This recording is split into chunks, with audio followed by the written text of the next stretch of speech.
سلام. تو این سفر میخوایم بریم استان لرستان و از آبشار گیریت بازدید کنیم. آبشار گیریت که 50 کیلومتری خرم‌آباده، یه آبشار طبقاتی خیلی زیباست. این طبقه ها میان استخرهای طبیعی تشکیل میدن با آب زلال. بریم با هم ببینیم.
اینجا آبشار گیریت نزدیک خرم‌آباد.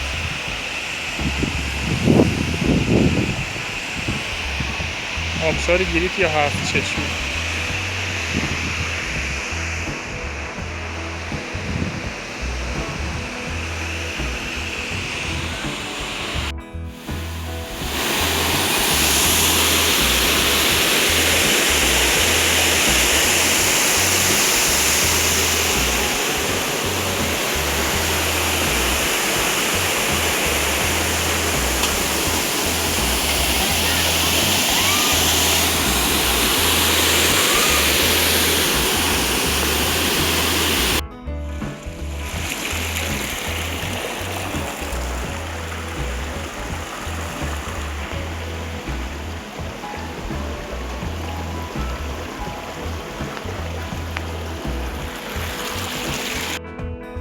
منطقه آبشار گیریت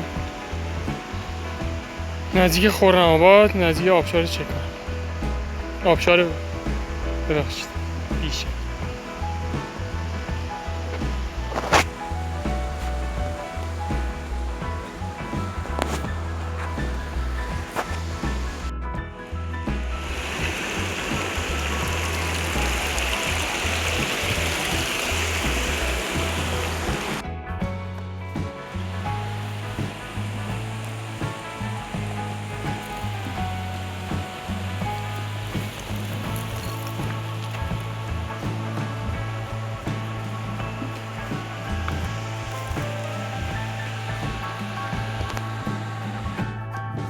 منطقه آبشار گیریت نزدیک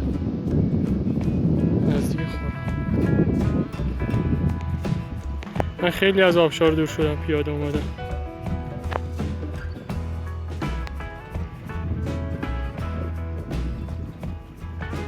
اینا هم باغ.